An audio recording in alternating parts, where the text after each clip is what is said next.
Esta mesa, sin duda, si estás por ahí, necesitas sentarte y poner atención. Las estadísticas dicen que la violencia familiar está incrementando muchísimo en esta época, donde todos estamos confinados y donde hay poco espacio para estar, la gente está estresada. Quizá conozcas a alguien o esta información te corresponde a ti escucharla.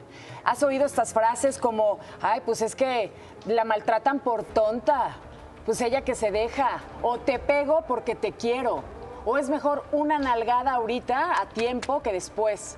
Todas estas son frases y acciones muy, pero muy violentas. Está con nosotros Óscar Vázquez, abogado. Gracias. Vamos a platicar justamente esto, violencia familiar.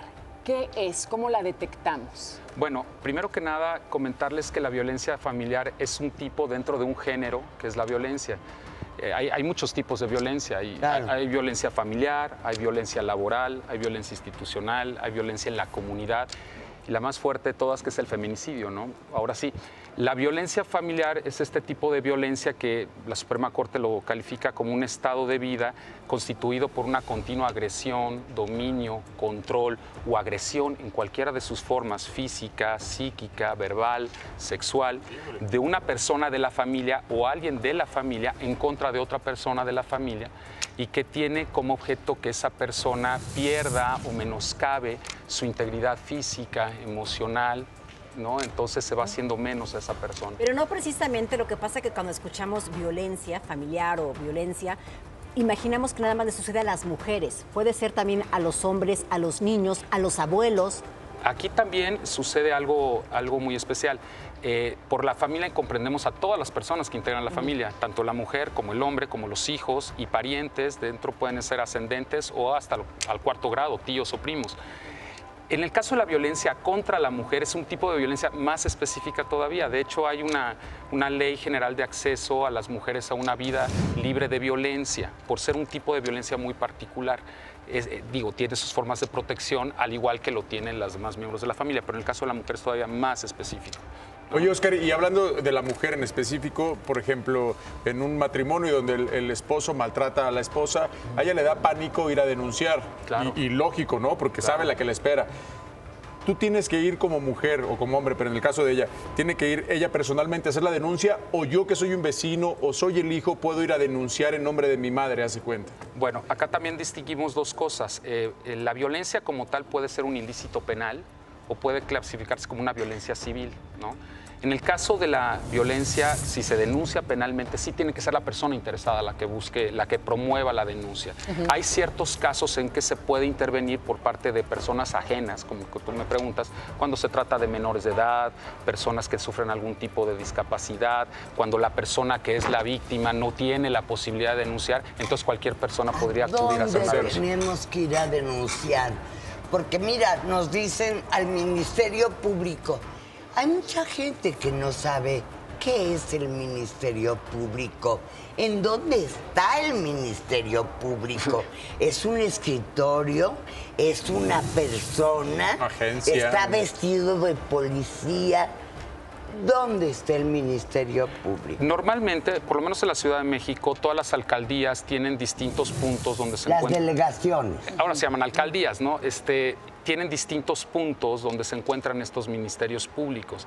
Estos ministerios públicos son oficinas administrativas donde tienen como función recabar la información de cualquier ilícito penal que se constituya, como por ejemplo la violencia familiar. ¿Son abogados? Son abogados, deben de ser abogados. Necesariamente. Sí, y se integra una carpeta de averiguación. Entonces, uno acude a ese ministerio público, levanta una fe de hechos, que no es otra cosa que una historia circunstanciada de todo lo que sucedió. Sellada. Exacto. Y acá el Ministerio Público, atendiendo a la urgencia, a la necesidad de la violencia, bueno, de las medidas que se pueden llegar a aplicar y de la importancia de cada caso, puede decretar ciertas medidas de protección que pueden ser medidas urgentes.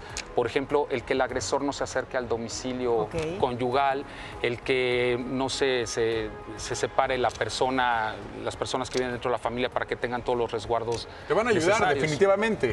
Pueden incluso acudir policías a tu domicilio con orden de entrar a tu casa si así se determina. ¿Es anónima la denuncia o necesariamente a quien estás denunciando se enterará que fuiste y se lo enterará denunciaste? eventualmente, pero en un principio es anónima, es decir, la víctima acude al Ministerio Público, levanta su denuncia y después, evidentemente, se le tiene que notificar al agresor las medidas que se lleguen a ¿Cómo qué medidas podrían ser? O sea, ¿puede acabar en la cárcel? O sea, evidentemente... Es un delito, evidentemente. Desde el punto de vista penal, si se llega a establecer como un acto continuado de violencia, de agresión, puede llegar a constituir un delito. Pero antes decían sí, por supuesto, hay penalización. que lesiones que no causen más de 15 días de tratamiento no es violencia familiar. O sea, te tienen que dar una madrina de tal magnitud. Exacto. Que necesites más de 15 días. No es así. ¿Ya no? O sea, tal vez no se configure dentro del tipo penal y no sea un ilícito penal, pero sí es un ilícito civil. Y dentro del punto de vista civil, bueno, de lo familiar se encuentra dentro de lo civil, un juez de lo familiar puede decretar todas las medidas necesarias para preservar la integridad de la familia y que la persona que es la víctima no sufre ese tipo de agresiones, evidentemente. Me llega una pregunta a la mente y es, ¿cómo van a cerciorarse el ministerio y los policías de que este señor al que le prohibieron acercarse a tu casa no haya aparecido? ¿Qué? ¿Te van a poner un policía? Normalmente, ya sea desde el punto familiar, civil o desde el punto penal, se hacen una serie de restricciones. Pueden ser muy variadas, desde que la persona no ingrese al domicilio conyugal, como que no se acerque a determinados metros de la víctima o de otras personas de la familia. Si transgrede cualquiera de estas disposiciones, entonces se vuelve más duro, por así llamarlo, el ilícito, se puede volver reincidente, por así. Entonces se vuelve más complicado para él el Pero poder ¿valdrá la palabra de la persona que está dentro de la casa? No, evidentemente, si la persona es una persona violenta físicamente, intenta hacer actos peores a los que ya hizo, entonces ahí se tendrá que... Es un delincuente, es un... Claro, y se tendrá que poner todavía medidas más estrictas para que la persona no se acerque. Más estrictas. Hay otra Incluso parte, puede haber pena de prisión en un momento dado.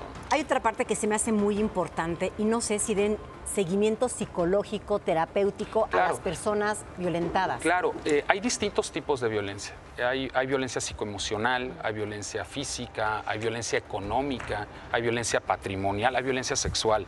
Entonces, dependiendo del tipo de violencia que tú sufras, se tienen que tomar no solamente las medidas de protección necesarias para que cese esa violencia y tratar de lo posible de que no afecte ni a terceros ni a la víctima, ¿no?